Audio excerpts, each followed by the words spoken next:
आज हम लोग प्रश्नावली नंबर 1.2 के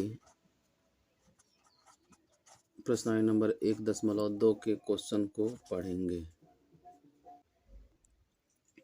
इसके पहले हम लोग 1.1 के क्वेश्चन को पढ़े थे और कुछ दिनों के बाद से हम लोग वीडियो बनाना ही बंद कर लिए थे। उसके बाद आज से हम लोग प्रश्नावली नंबर 1.2 को शुरू करते हैं।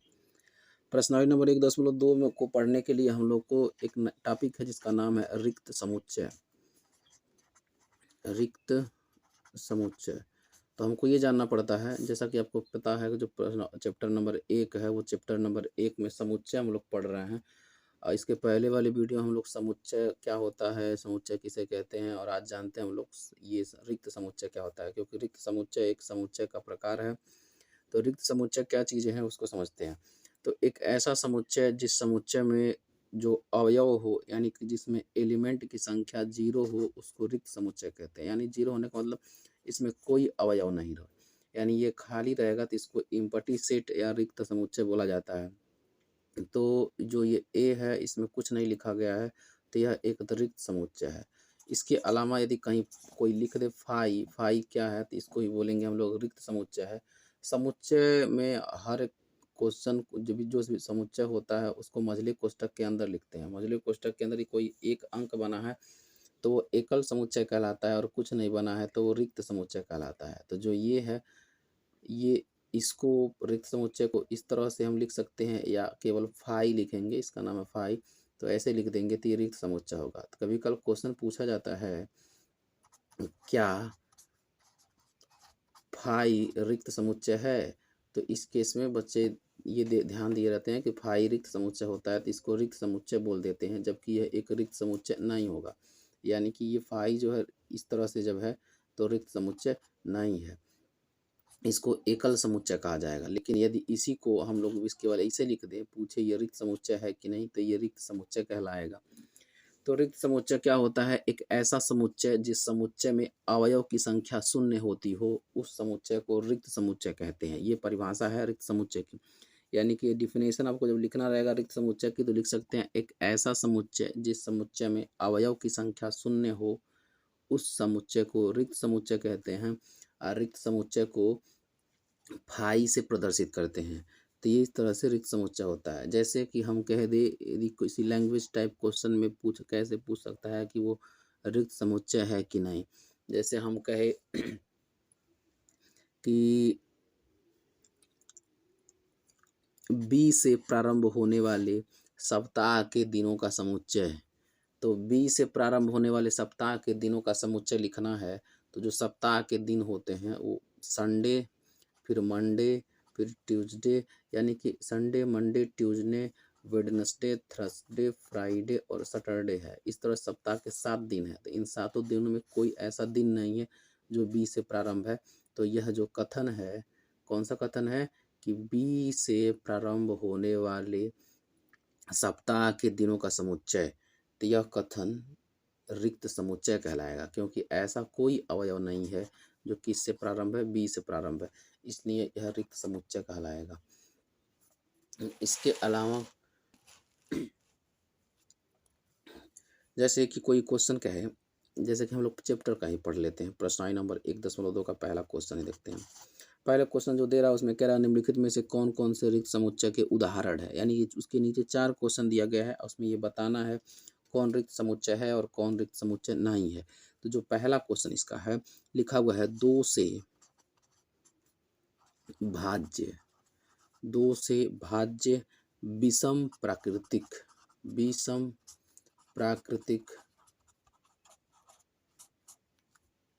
संख्याओं का समुच्चय, संख्याओं का समुच्चय। तो हम इसको देखते हैं क्या यह रिक्त समुच्चय है। तो जब इसको सॉल्व किया जाएगा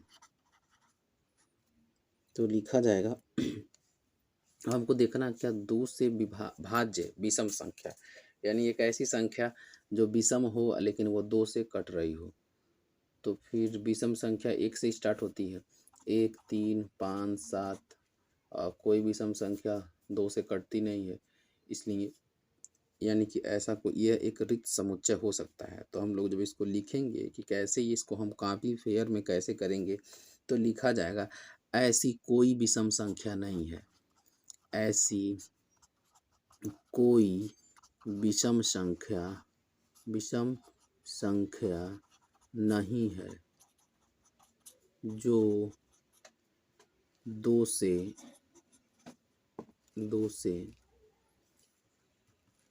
भाज्य है, क्योंकि हमको चेक करना था कि 2 से भाज्य विषम प्राकृतिक संख्या। तो ऐसी कोई संख्या नहीं है जो 2 से भाज्य है।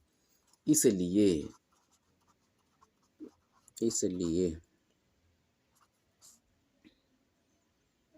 इस समुच्चय का कोई अवयव नहीं, इस समुच्चय में कोई अवयव नहीं होगा, अतः यह एक रिक्त समुच्चय है, एक रिक्त समुच्चय है। जो भी चीज़ें लिखते नहीं हैं उन चीज़ों को वीडियो को स्टॉप करके एक बार ध्यान से सुन करके स्टॉप करके आराम से फिर कॉपी में लिख लेना चाहिए, तो यह एक रिक्त समुच्चय होगा। तो इस तरह से रिक्त समुच्चय को हम लोग सॉल्व करते हैं। इसके बाद आता है क्वेश्चन नंबर पहले का दूसरा। पहले के दूसरे में कहा जा रहा है सम अभाज्य संख्याओं का समुच्चय। अब ये कथन है, देखते हैं इसमें कोई समुच्चय या संख्याएं आ रही हैं कि नहीं। सम अभाज्य संख्याओं का समुच्चय। तो हमको इस क्वेश्चन को बनाना है कि सम अभाज्य संख्याओं का समुच्चय क्या है। कोई एक ऐसी संख्या है, एक या कितना हो भी रहे, कोई ऐसी संख्या है जो सम भी है और अभाज्य भी है। तो पहले तो यही ना एक क्लियर कर लिया जाए कि अभाज्य किसे कहते हैं। तो अभाज्य के बारे में जानना रहे तो हम लोग ये जान सकते हैं, जो चीज़ें हम एक्स्ट्रा बताते हैं उनको साइड में लिख देते हैं। इसलिए जब फेयर कॉपी करें तो आप क्वेश्चन लिखा हुआ है और जब यहाँ सॉल्यूशन लिखेंगे तो उस सॉल्यूशन को नोट कर दे। तो वही आपको फेयर कॉपी में करना है, और जितना भी चीज़ें पढ़ाते हैं तो उसको ध्यान से फेयर कर लिया करें। सम अभाज्य संख्याओं का समुच्चय, यानी अब जानते हैं हम लोग अभाज्य क्या होता है। तो अभाज्य वे संख्याएं होती हैं जिनके 2 गुणनखंड होते हैं, यानी ऐसी संख्याएं जिनके 2 गुणनखंड हों वो अभाज्य है। जैसे हम कहें एक, तो जो एक है वो इस एक को काटने के लिए केवल एक ही इसको काट सकता है और कोई संख्या नहीं काट सकती, इसलिए यह एक अभाज्य संख्या हो जाएगी। हम कहें दो, तो दो को तो एक काट सकता है और दो को दो भी काट सकता है। तो हम कहे अभाज्य वो होता है जिनके 2 गुणनखंड होते हैं, यानी जो 2 लोगों से कटते हैं, यानी कि एक स्वयं से कटते हैं और एक किसी अन्य से कटते हैं। तो 2 एक अभाज्य संख्या हो जाएगी। इस तरह से 3 को देखा जाए तो 3 एक से कटेगा और 3 से कटेगा और किसी से नहीं कटेगा, इसलिए 3 भी अभाज्य संख्या हो जाएगा। इसके अतिरिक्त यदि हम 4 को देखें तो 4 एक से कट जाएगा, 2 से कट जाएगा और खुद से कट जाएगा, इसलिए 4 जो होगा वह एक अभाज्य संख्या होगा। तो इस तरह से अभाज्य और भाज्य को जानते हैं। जिसके 2 गुणनखंड है वो अभाज्य है। क्वेश्चन में कहा था सम अभाज्य संख्याओं का समुच्चय। तो कोई सम अभाज्य संख्या होगी तो उसका समुच्चय बनाया जाएगा और नहीं होगी तो नहीं बना जाएगा। तो देखते हैं ये रिक्त समुच्चय है कि नहीं। तो हमको कैसे हम रिक्त समुच्चय कह सकते हैं, क्योंकि अभी तो मिल गया, यानी लिख सकते हैं 2 एक सम अभाज्य संख्या है, 2 एक सम अभाज्य संख्या है, हो गया। अतः यह एक रिक्त समुच्चय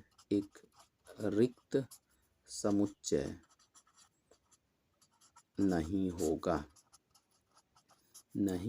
होगा। इस तरीके से हमारा ये वाला क्वेश्चन भी सॉल्व हो गया। क्वेश्चन नंबर दूसरा पहले का थर्ड देखते हैं। इस क्वेश्चन नंबर पहले के थर्ड में कहा जा रहा है यक्स सच दैट यक्स एक प्राकृतिक संख्या, ये क्वेश्चन दिया हुआ है। और इस क्वेश्चन में फिर लिखा जा रहा है कामा यक्स लेस 5, यक्स जो है वो 5 से छोटा है और साथ ही साथ है, इधर जगह है और लिख लेते हैं यहाँ पे, और लिखा हुआ है साथ ही साथ, साथ साथ को हम ऐसे कर लेते हैं, साथ ही साथ यक्स, लिखा हुआ है साथ ही साथ यक्स इज ग्रेटर देन 7, साथ ही 7। तो जो यक्स है वो एक प्राकृतिक संख्या है जो छोटी है और 7 से बड़ी है। अब इस क्वेश्चन को करना है, तो इस क्वेश्चन को करने के लिए हम लोग सोचे कौन सी ऐसी संख्या है जो 5 से छोटी है और 7 से बड़ी है। तो फिलहाल ऐसी कोई संख्या ही नहीं मिल रही है। 5 से छोटा रहे तो 5 से छोटा 4 होगा, 3 होगा, 2 होगा और 1 होगा। लेकिन ये कहा जा रहा है साथ ही साथ 7 से बड़ा रहे, तो 7 से बड़ा तो 8 होगा, 9 होगा, इधर का होगा। यानी कि ये क्वेश्चन आपको समझ में आ रहा होगा कि इस क्वेश्चन का कोई अंक ही नहीं है जो 5 से छोटा रहे लेकिन 7 से बड़ा रहे। तो लिख लिया जाएगा इसको जब सॉल्व किया जाएगा कि ऐसी कोई संख्या नहीं है जो 5 से छोटी हो और 7 से बड़ी हो, अतः यह एक रिक्त समुच्चय है, रिक्त समुच्चय है। जितनी भी चीज़ें बताते हैं बहुत कम चीज़ें लिखते हैं और कम से कम टाइम में आपको पढ़ाने की कोशिश करते हैं, इसलिए जो भी चीज़ें पढ़ाई जाती हैं खूब अच्छे ढंग से उसको नोट कर लिया करें। तो हम क्वेश्चन नंबर 3 को भी सॉल्व करा दिए। इसके बाद हम लोग देखते हैं क्वेश्चन नंबर पहला का चौथा क्वेश्चन, देखते हैं ये कैसे लगता है। तो जो चौथा क्वेश्चन है वो चौथे क्वेश्चन में कहा जा रहा है y सच दैट y किन्हीं भी दो समांतर रेखाओं का उभयनिष्ठ बिंदु, किन्हीं भी दो समांतर रेखाओं का उभयनिष्ठ बिंदु, उभयनिष्ठ बिंदु, उभयनिष्ठ को इंग्लिश में कॉमन कहते हैं। और हमको ये चेक करना है कोई दो समांतर रेखाएं हैं, क्या उन दो समांतर रेखाओं का कोई कॉमन बिंदु मिल रहा है कि नहीं, या फिर ये कह सकते हैं हम लोग वो दोनों रेखाएं एक दूसरे को कहीं काट रही हैं कि नहीं। तो जैसा कि हमको पता है जब कोई समांतर रेखा खींच जाती है तो एक रेखा हम ये खींच दिए, उसके अगल बगल ये रेखा खींच दिए तो वो उसके समांतर हो गई। यदि ये रेखा खींच दिए हैं और ये इधर भी जा रही है और ये वाली रेखा ये दोनों एक तरफ जा रही, इधर हम खींच दिए तो ये भी एक दूसरे के समांतर है बट विपरीत है, लेकिन समांतर तो है ही। तो ये समांतर रेखाएं एक दूसरे को कहीं काटती नहीं हैं, क्योंकि जब काट देंगी तो फिर वो समांतर रेखाएं नहीं कहलाएंगी। तो क्वेश्चन में कहा जा रहा है वाई किसी भी दो समांतर रेखाओं का उभयनिष्ठ हो, तो कोई भी दो रेखाएं एक दूसरे को कहीं काटती नहीं है, इसलिए इसका उभयनिष्ठ बिंदु नहीं होगा।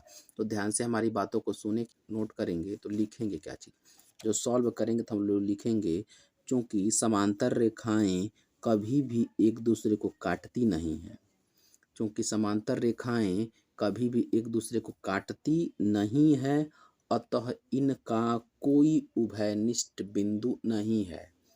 ध्यान से, क्योंकि समांतर रेखाएं कभी भी एक दूसरे को काटती नहीं है, अतः इसका कोई उभयनिष्ठ बिंदु नहीं है, इसलिए यह एक रिक्त समुच्चय है।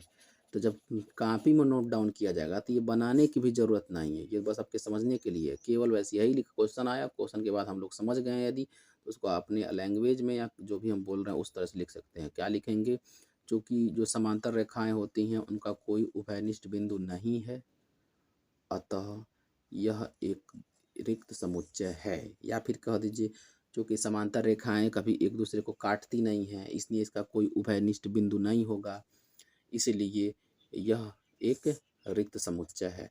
तो ये हमारा हो गया क्वेश्चन नंबर 1 के अंदर आने वाले चारों क्वेश्चन। उसके बाद हम लोग पढ़ते हैं एक नया समुच्चय जिसका नाम है परिमित, परिमित और अपरिमित समुच्चय। ये देखते हैं क्या चीज़ें होती हैं, परिमित और अपरिमित समुच्चय कैसे समुच्चय हैं सब। ये क्या होता है परिमित और अपरिमित, देखते हैं। जैसे परिमित का मतलब होता है ऐसा समुच्चय जिस समुच्चय के अवयव को आप गिन सकें, उन समुच्चय को कहते हैं परिमित समुच्चय। और जिसके अवयव अवयव बोले तो एलिमेंट जो उसके अंदर है जिनको आप गिन नहीं सकते हैं, वो एक अपरिमित समुच्चय कहलाते हैं। जैसे हम कह दें हिंदी वर्णमाला के अक्षरों का समुच्चय परिमित है कि अपरिमित है, तो आप कहेंगे जो हिंदी वर्णमाला है तो उस हिंदी वर्णमाला में यदि हम कोई समुच्चय लिखे तो हम कुछ भी मान सकते हैं, किसी एक के बराबर हम लिख लेते हैं ए बराबर। अब हिंदी वर्णमाला लिखेंगे तो हम पहला अक्षर लिखेंगे ओ, उसके बाद लिखेंगे आ, और ऐसे चलते जाएंगे तो एक दिन इसका एक टाइम में ऐसा होगा कि ये स्टॉप लग जाएगा, यानी ज्यों तक ले गए ये हमारा काम हो गया, यानी कि ये हम गिन सकते हैं कितना है। जैसे कोई कहे अंग्रेजी वर्णमाला के समुच्चय, तो हम लोग मान लेते हैं बी है, तो बी के बराबर लिख लिए A B C dot dot dot, फिर जेड तक जाएगा तो ये भी खत्म हो जाएगा। तो ये सब चीज़ें क्या कहलाएंगी, परिमित समुच्चय कहलाएंगी।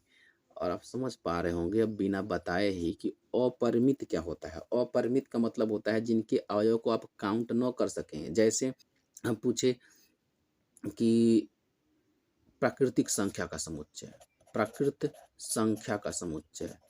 अब प्राकृत संख्या का समुच्चय लिखना है तो अब लिखेंगे ए बराबर, अब प्राकृत संख्या 1 2 3, ये किसका कोई अंत नहीं है, डाट डाट डाट ये चलते चल जाएगा, लेकिन आप रोक नहीं पाएंगे। 100 तक ही नहीं होता है, 100 के बाद 101 है, 101 से बड़ा 2 है, यानी कभी भी इसका अंत नहीं है। इसलिए यह जो है एक अपरिमित समुच्चय है, परिमित और ये वाला अपरिमित। बस इतने ही कॉन्सेप्ट की ज़रूरत रहती है, इतना कॉन्सेप्ट आपको आसानी से मिल जाता है, तो कहीं भी 2-4 किलोमीटर कोचिंग करने की या फिर कहीं आने जाने की ज़रूरत नहीं है। यही सब चीज़ें हर एक जगह पे पढ़ाई जाती है, इसलिए ध्यान से जितना पढ़ाते हैं उसको देख लिया करें, दिक्कत को कभी आएगी ही नहीं, बस पढ़ना चाहे तो। उसके बाद प्रश्न संख्या हम 2 को सॉल्व करा रहे हैं, अभी सॉल्व क्या कराना आप खुद ही कर लोगे, एक बार बैठ के देख लो। प्रश्न संख्या 2, जो प्रश्न संख्या 2 है उसमें कहा जा रहा है वर्ष के महीनों का समुच्चय। प्रश्न संख्या 2 में वर्ष के महीनों का समुच्चय। अब कह दिया क्वेश्चन कि वर्ष के महीनों का समुच्चय, महीनों का समुच्चय। अब हमको वर्ष के महीनों का समुच्चय करना है, तो क्या हम वर्ष के महीने गिन सकते हैं? तो हम जब इसको सॉल्व करेंगे तो लिख लेंगे यह एक रिक्त समुच्चय होगा, यह एक रिक्त समुच्चय है, होगा क्या है, समुच्चय है। क्योंकि क्यों है, क्योंकि हमको पता चल गया कि वर्ष के महीने गिना जाते हैं, वर्ष में 12 महीने होते हैं, तो लिख लिया जाए क्योंकि वर्ष में 12 माह होते हैं इसलिए यह इसलिए यह एक क्या है, परिमित या अपरिमित। तो जब गिन ले रहे हैं तो यह एक क्या हो जाएगा, परिमित समुच्चय होगा। आराम से कर लिए। इसके बाद नेक्स्ट क्वेश्चन प्रश्न संख्या 2 का दूसरा देख लेते हैं। प्रश्न संख्या 2 का दूसरा में कहा जा रहा है, देखना है तुरंत सेकंडों में काम होते जाएगा, बस एक बार ध्यान से शुरुआत की वीडियो देख लिए, उसके बाद ख़त्म, बिल्कुल आराम से होगा। अब ये क्या है, अब 1 2 3 डाट डाट डाट जा रहा, पता ही नहीं चल रहा कहाँ तक जा रहा है। जिसका अंत नहीं, जो अनंत है वो अपरिमित है, जिसका अंत है वो परिमित है, यानी कि कह सकते हैं हम लोग इसको, यह एक अपरिमित समुच्चय है, क्योंकि इस समुच्चय में अपरिमित संख्याएं हैं। यह एक क्या है, ध्यान से सुनिए, अपरिमित समुच्चय है। ध्यान से देख लीजिएगा, हैंडराइटिंग कुछ गड़बड़ हो सकती है, आपके समझ में ना आए तो इसलिए हम बार बार बोल रहे हैं।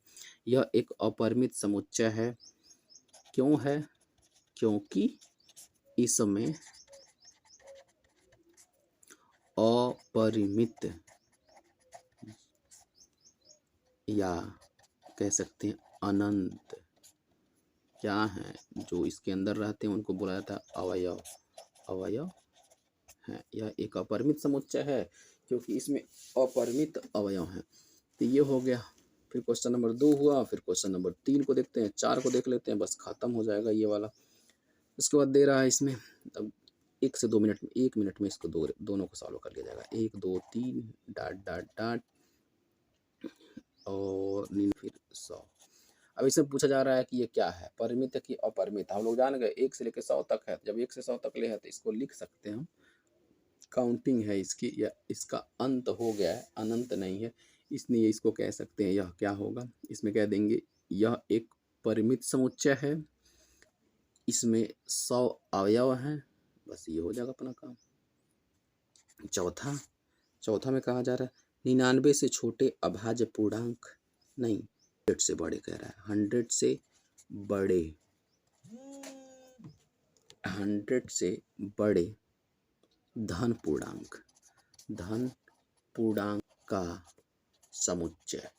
अब 100 से बड़ा धन पूर्णांक जो है तो 101 हो जाएगा, 102 हो जाएगा, तो 100 बहुत दूर तक जाएंगे सब, उसका अंत ही नहीं है। इसलिए यह भी क्या हो जाएगा, लिख देंगे 100 से बड़े धन पूर्णांकों की संख्या अनंत है, इसलिए यह एक अपरिमित समुच्चय है। इसके अलावा इसका क्वेश्चन नंबर 5 जो कि लास्ट क्वेश्चन है, कहा जा रहा है 99 से छोटे अभाज्य, आप किताब को लेकर बैठ भी सकते हैं, अभाज्य पूर्णांक का समुच्चय। तो इसको हम दे देते हैं होमवर्क या अपने आप लगा के तुरंत लगाइए, तुरंत लगाने के बाद कमेंट में इसका आंसर बता दीजिए। बस इतना बताइएगा परिमित है कि अपरिमित है, तो टाइप करके परिमित या अपरिमित भेज देंगे। तो ये अपना खत्म, पहला क्वेश्चन और दूसरा क्वेश्चन। बस इतना ही से घर पे बैठ के आराम से पढ़ सकते हैं। उसके बाद एक आध 2 वीडियो और देखा जाएगा, इस प्रश्नावली को ही खत्म कर लिया जाएगा, फिर आया जाएगा प्रश्नावली नंबर 1.3 पे। तब तक के लिए आप इतने की तैयारी कर लें।